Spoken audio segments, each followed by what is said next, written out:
to another episode of the Total R&B Podcast. I am your host, Lavina, and this week I'm here with another special guest. He is a singer-songwriter from Queens, New York, and he hit us with his can't even talk, debut EP, Portrait, back in 2019, and we've been hooked ever since. And then along the way, his fan base has just continued to grow. So thank you so much, and welcome to the podcast, Section 2.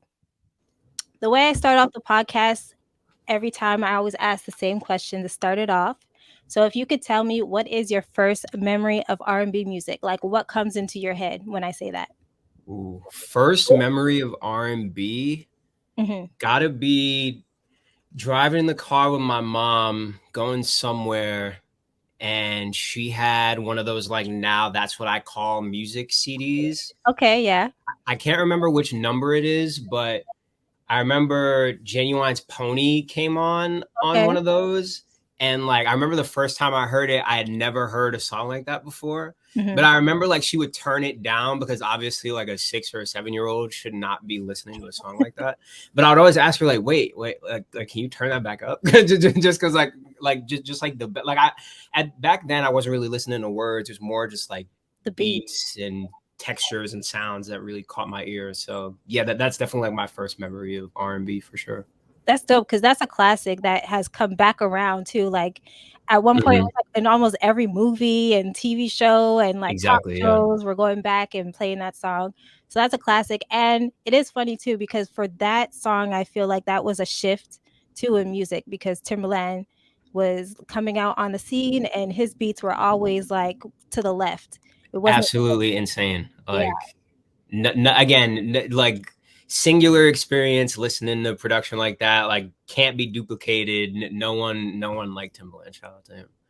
No, that is true, but that's a good one, and I like too that it was like a memory that you have with your mom, like riding around in the car. Because I feel like a lot of times when I ask that question, it brings back like a memory for people with their family, with their close ones. So, Oh yeah. yeah, for sure. My mom is like very responsible for a lot of my music taste. Just like driving around with her, she's super big in Whitney Houston, Anita Baker, like that kind of R&B. Mhm. But she also likes some of the more contemporary stuff too. But like that older stuff, like that was kind of her.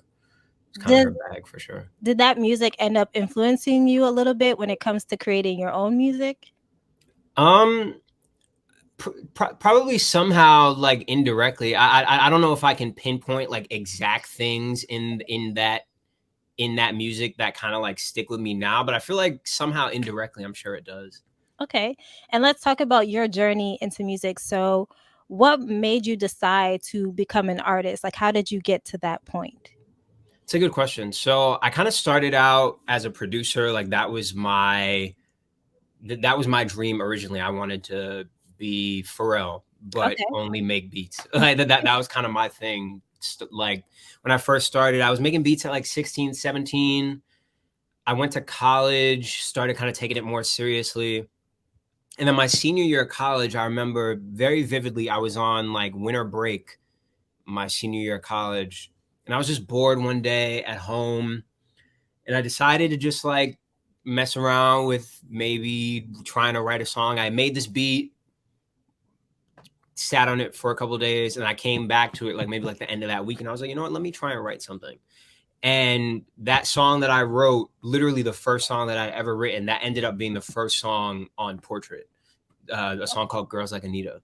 So Oh, that was okay, yeah. kind of like that kind of started it all. Like I remember I sent it to my best friend, Identity Crisis, who I kind of make all of my music with.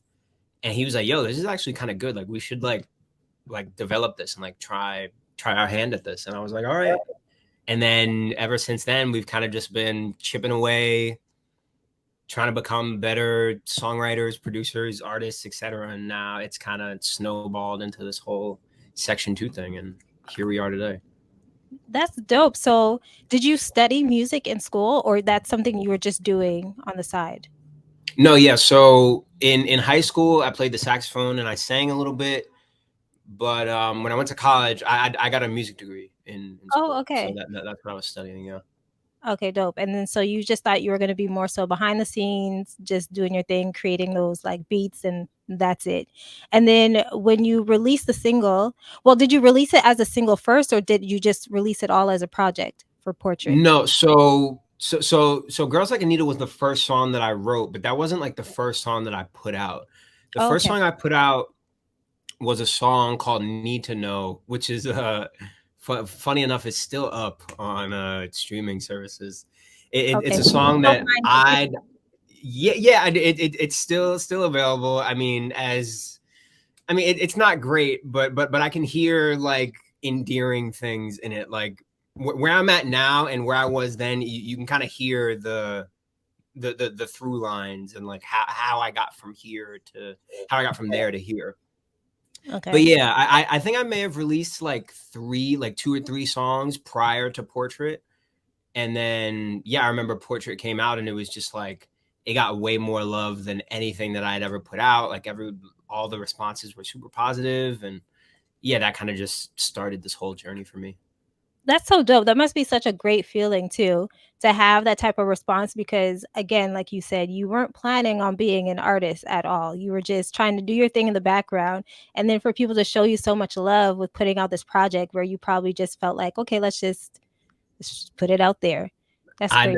Literally that was the thought process. It was like, all right, let's just we're gonna throw this out. We're gonna see what happens. Maybe 10 of our friends listen to it, maybe. And that was just not the case at all. I remember very vividly being kind of nonchalant about the whole release of it, but in all actuality, it was something a lot bigger than I had anticipated. So Okay. And then you did release it in 2019.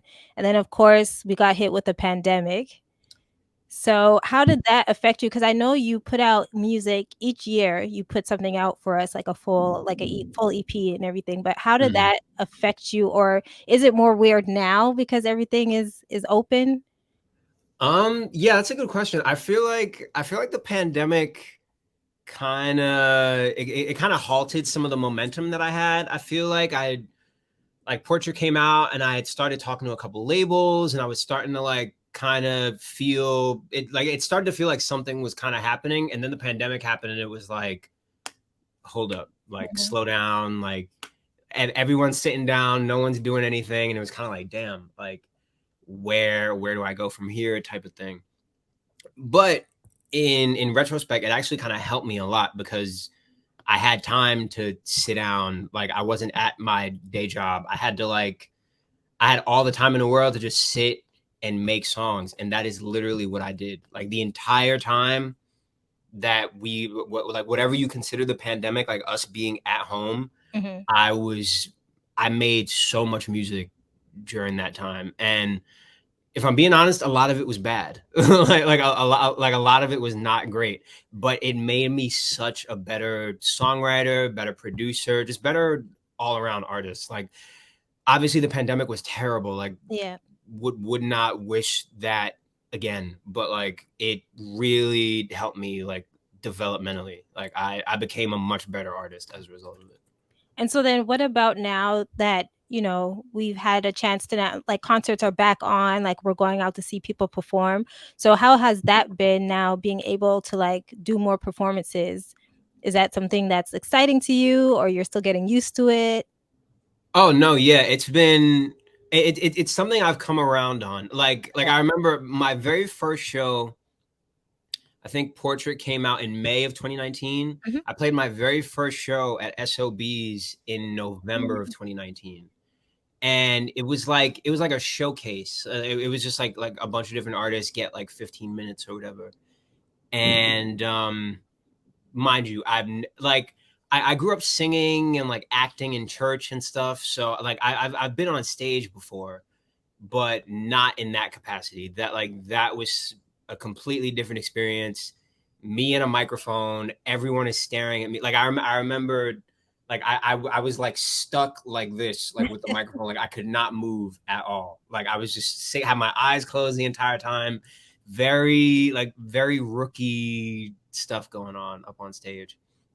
But I feel like now, like coming out of the pandemic, I've done a number of shows since then, and I mean, I'm still learning. I wouldn't say I'm like a pro at it, but I've gotten way better. Like my stage presence has improved a ton. Like also vocally, like I've improved a lot. Like I like right actually right before the pandemic, I started taking vocal lessons, and that kind of helped me out a lot.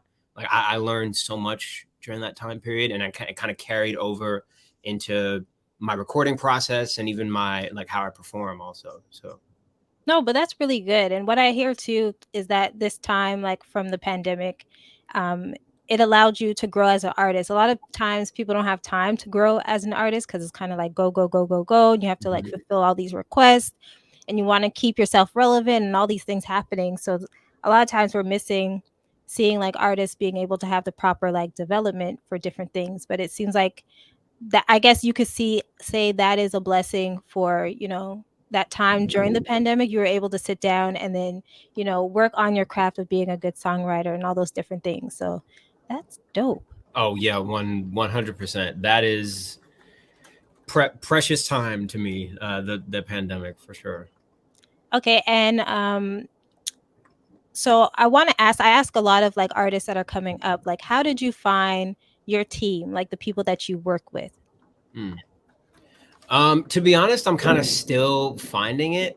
So in terms of like the music making process, um, like I said before, like my best friend, Identity Crisis, real name Will.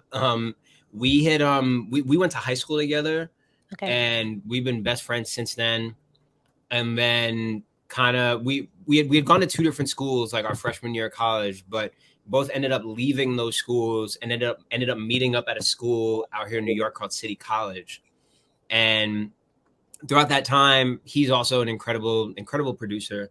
So during that time, we were just making beats together, just just making a lot of music, perfecting our craft, getting better. And then in our senior years, I started the songwriting thing, and he kind of came along as like my production partner. We made all the music together, and that relationship has kind of carried on up to now. We're still making everything together now. But yeah, that's kind of in terms of the music making Oh, wow, it is. Sorry, it's like it's pouring over here. But okay.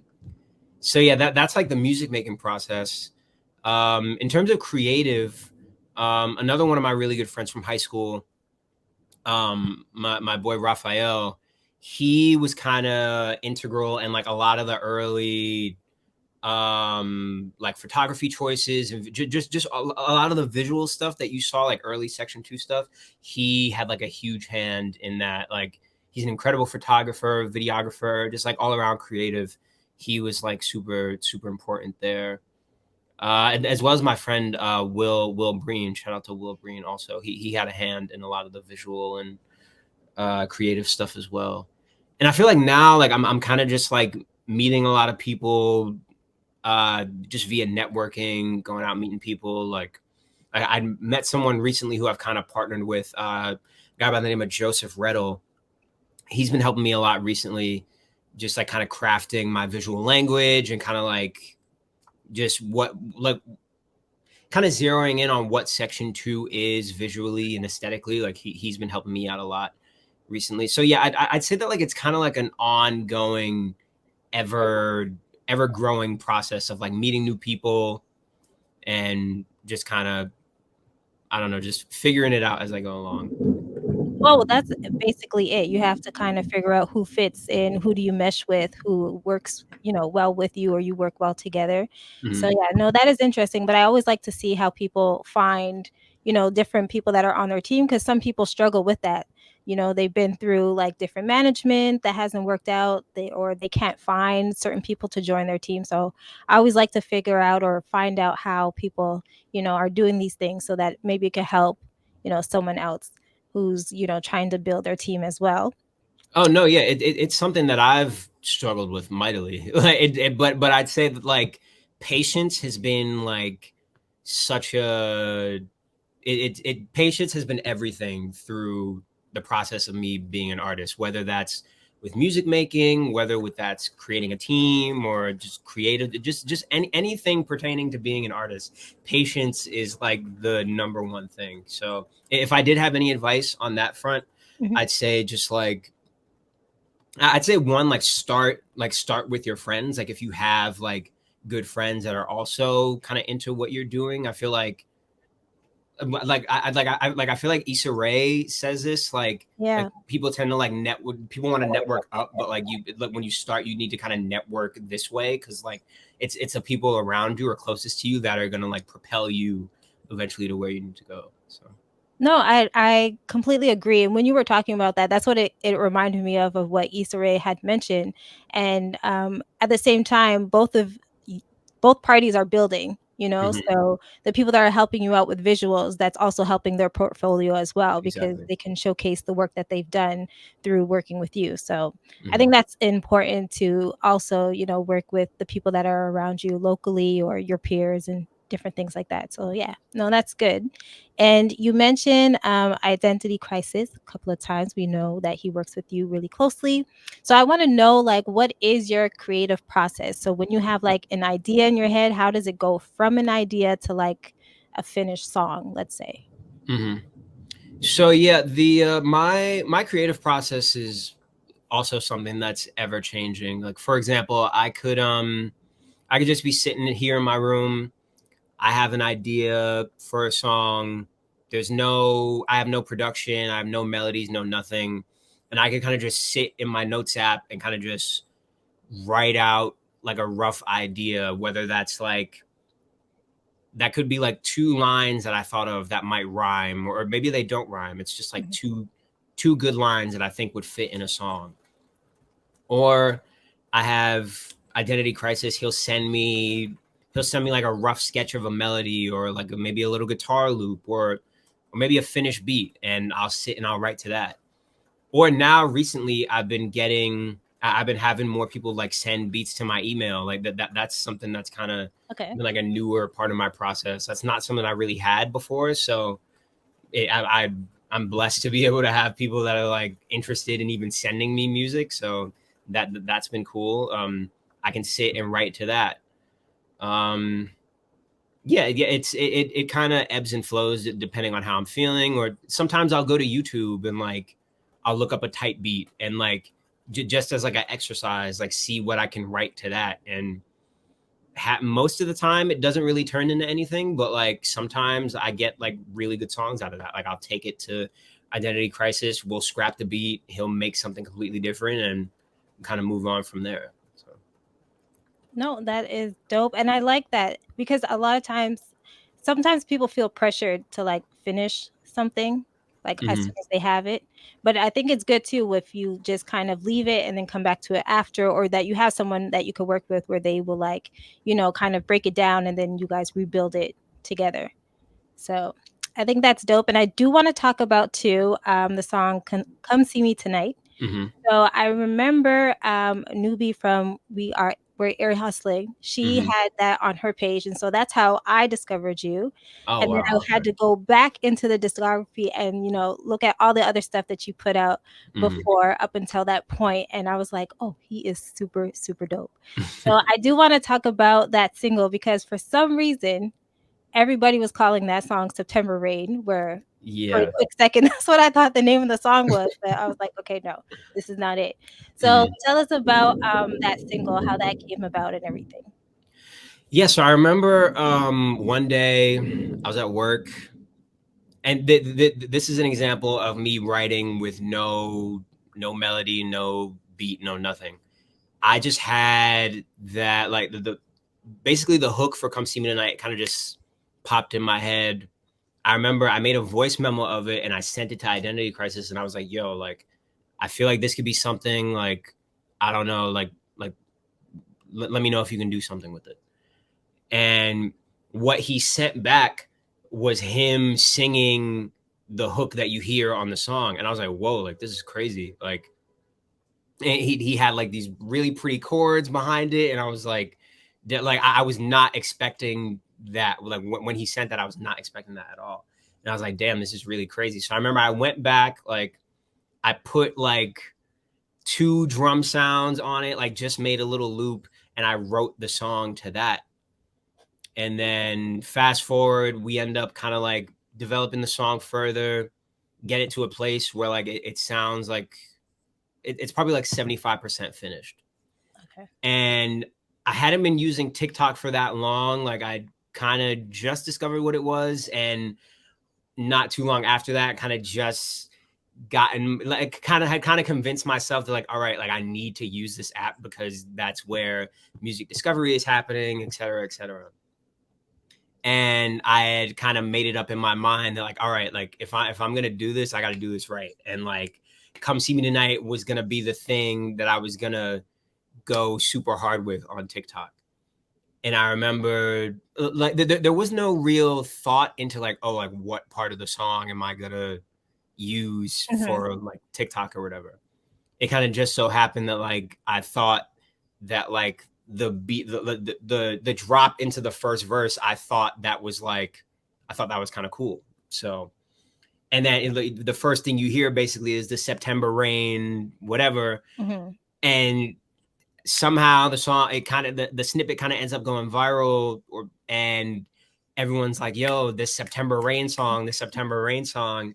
And in my head, I'm like, that's not what it's called, but I'm not even gonna correct you, because it's like the thing that I like about TikTok is that you can have these like small moments where where anyone anywhere in the world has some sort of connection to your song or sound or whatever it is, and whatever it means to them, that's what it means. Like it's kind of devoid of the creator's influence or whatever. It's kind of just like, hey, I like this because of ABC, and it has nothing to do with you, it has nothing to do with why another person likes it. It's kind of just singular to that person. And it just so happened that a lot of people were latching on to the September rain thing, and I was just like, all right, like I'm just gonna keep running with this. Like, No, well, so. it worked because every time I saw someone posted or I heard the song, it was always from that point.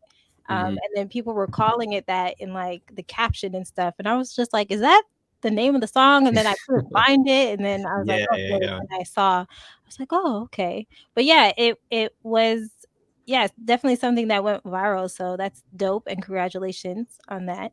Thank you, thank Um, you. and then we're going to move forward a bit because now you have a new single that's out along with the video that everybody could stream on every streaming platform and Mhm. check out the visuals on YouTube. So Wishes Love Could Stand On. So let us know about that song. You know, what is it about and how did you come up with that song? So yeah, Wishes Love Could Stand On, that's a song I made earlier this year in January, actually. So I had met this producer named Low Effort, big salute to Low Effort. He produced Wishes Love Could Stand On.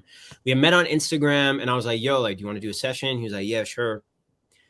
This is the first time we'd ever met in real life. Okay. Was the day that we made Wishes Love Could Stand On. And I walked in the room, and that beat was playing, and I was like, oh, like this is pretty sick. Like we talked for maybe like 5 minutes, like literally just like trying to getting to know each other, whatever. And then he was like, "Yo, like, do you want to work on this, or like I could start something new?" And I was like, "Nah, like keep like let's let's work on this," because the skeleton and the beat that he was playing was insane. Like it was basically what you hear now. He didn't add all that much, Okay. but yeah. So I get to writing, and yeah, maybe within like an hour and a half, 2 hours, we've got like a pretty solid structure of what the song is. I've recorded all 3 verses and the hooks and stuff, and then after that, we kind of just went back, did doubles, kind of just cleaned everything up. And yeah, the song is basically about me just kind of like not going into too much detail, but like kind of like exploring my forays into like in the dating scene nowadays. I'm starting to see, or not starting to see, it's very clear that like it's like increasingly difficult to like garner a genuine connection with someone. And it's the internet, it's social media. There's like a long list Yeah. of reasons why, but like in the hook, I'm basically just like saying that, hey, like I'm longing for a connection that like that love can stand on, something that's like unbreakable, something that can stand the test of time. Like Hmm. that's basically what the song is about. Yeah. No, it's a super dope song. Everybody, if you haven't heard it, please check it out. It's a really, really, really good track. And that Thank is that you. something that inspires you, like love and dating? Doesn't have to be your love life, of course, but maybe Mhm. things that you hear on social media or friends and stuff. Does that inspire you a lot with your music?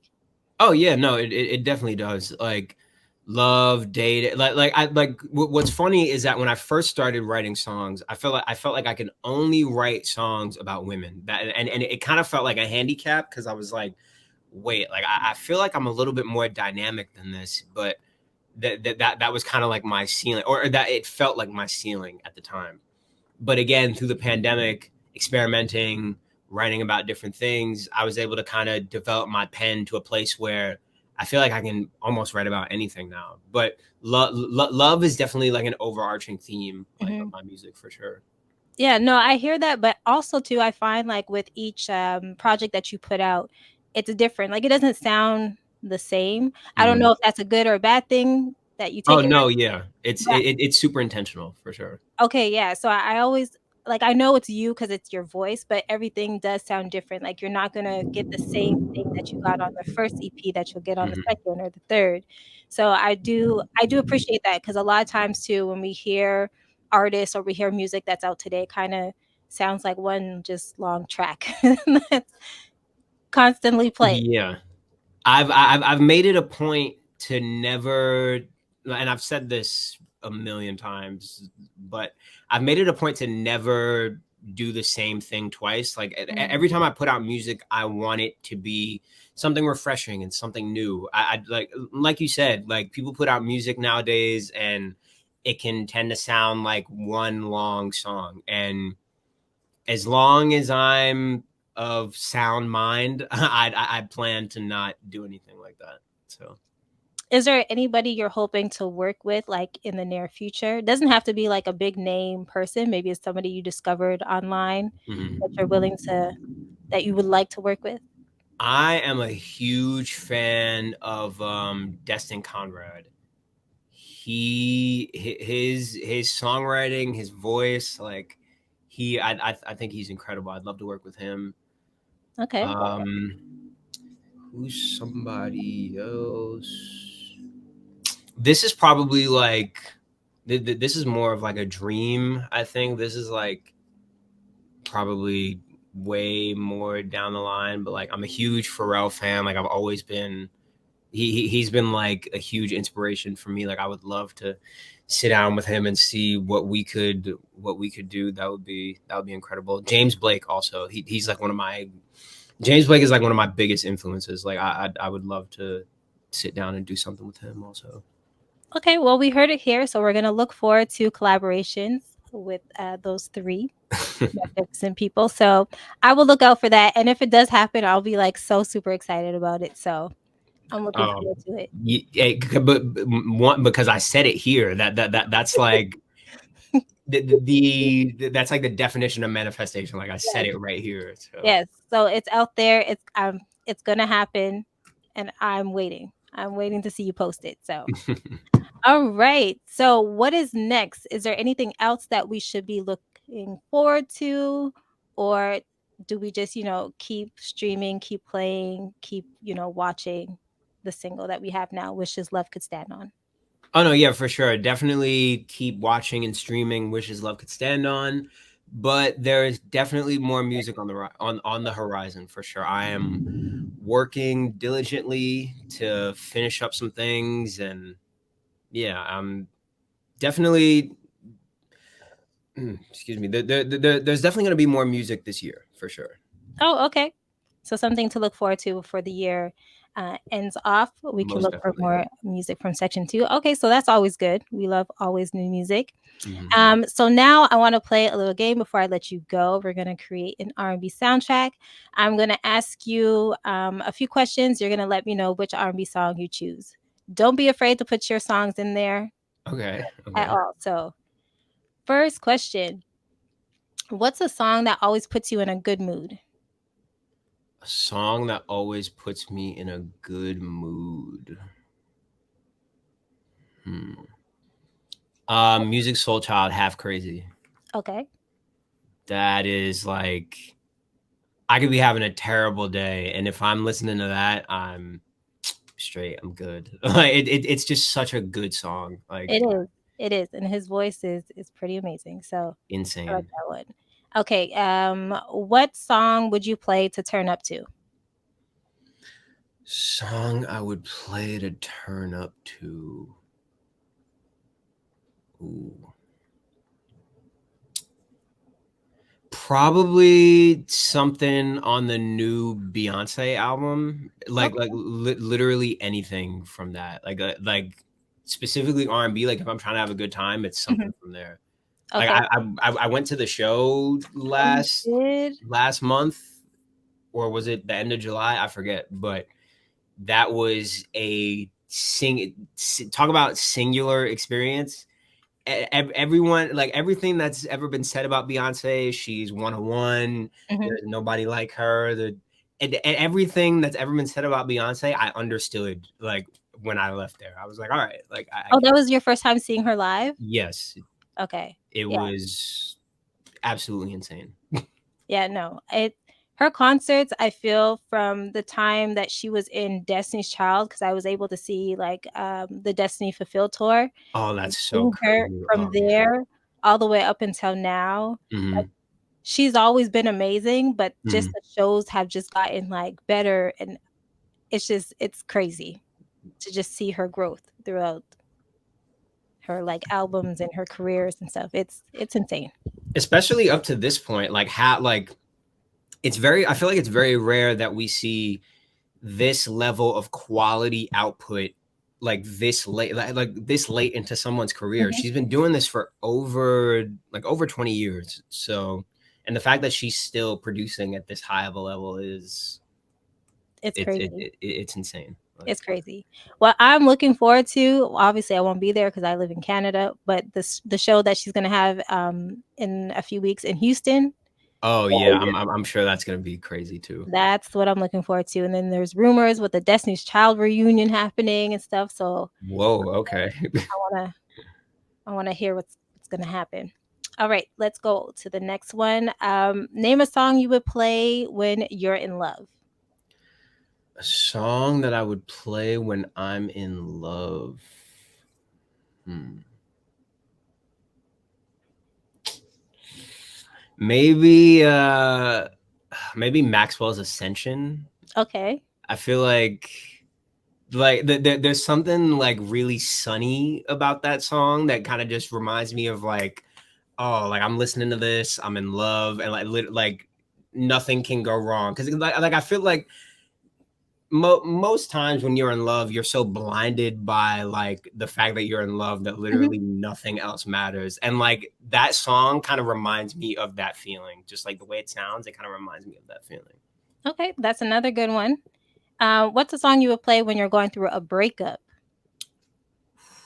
Section 2, come see me tonight. That's literally like the quintessential breakup song. Like, Okay, yeah. No, that's a good choice. Definitely, again, people stream that song if you haven't heard it. yeah. What's a song you would play when you're getting ready to go out with friends? I hate to plug myself again, but section 2 walk right is like a really good like I'm getting ready to go out, the night's just getting started type of deal. That's like a really good one to like get ready to, I feel like. Okay, yeah, I agree. What's a song you would play when working out? Song I'll play when working out. Hmm. I'm typically like and like I'm trying to change this. Like I'm typically like a no R&B in the gym type of guy. Like I'm usually like I'm listening to Lil Durk or I will like make an exception. What is the hip hop track? that you're playing? Oh man. Right now, right now, Meltdown is getting a lot of run in the Okay, gym. okay. Meltdown is getting a lot of run in the gym right now. Oh, that's a good one. What's a song you would play to remind you of summer? Song I would play to remind me of summer. Um, Jordan Ward's "Lil Baby Crush." Okay, I don't know that one. I gotta look that one up. Oh yeah, that's like a really good like summery I have a crush song. That I love that song. It's really good. Okay, I'm gonna check that out definitely. What's a song that you play during the holidays? Song I play during the holidays. Um all right, I have two answers for Okay. this, if that's cool. Yep. Um Mariah Carey, easy. All I want for Christmas is you. Like Mhm. from November to December, I could hear that song 100 times and not get tired of it. Like It honestly it's crazy because that song has been going hard for the last couple of years around that time, and I'm still not tired of it. it is. I feel like it's impossible to get tired of that song. It's kind of nuts. But so yeah, that and Christmas in Harlem, Kanye, Tiana Mhm, Taylor, and I think Sahai's on that song too. But mhm. Tiana Taylor's voice on that is just like her voice and that beat, like the marriage of those two things together is like literally perfect. Like I could listen to her sing that hook over and over and over again.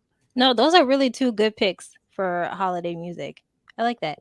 And then the last one, what's a song more people should know about? Ooh, a song more people should know about. Ooh, I might have to grab my phone. Okay.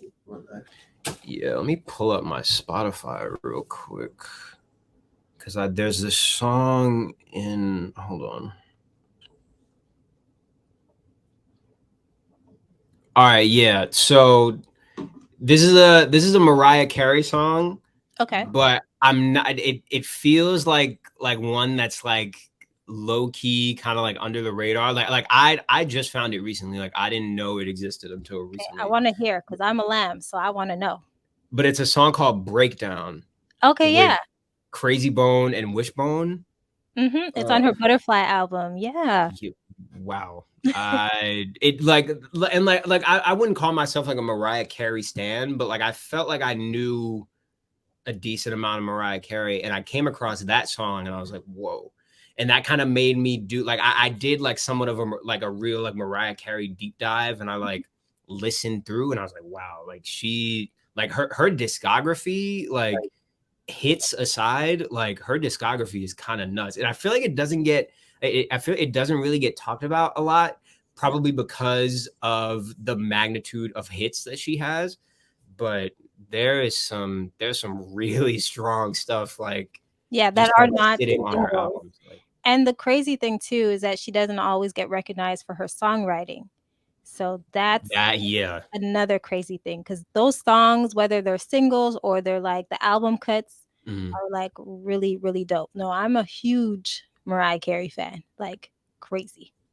I'm so glad that I did the deep dive recently because I felt like I was almost kind of sleeping on her because yeah, like obviously the big songs and Mhm. she has this incredible voice, but like when you really peel it back, it's like what like incredible songwriting, like beat selection, just like so many things that like just like make her an incredible artist that like you don't really take into consideration. Yeah, no, it's a lot. There's a lot of layers to her that people don't really talk about, like, especially her, because she loves hip hop, and Hmm. so if you listen to her singles, you mainly get pop with Yeah. R&B, but if you listen to a lot of her songs, especially when she worked with, like, The Dream or Hmm. Jermaine Dupri, there's a lot of hip hop influence in her music, which is really good.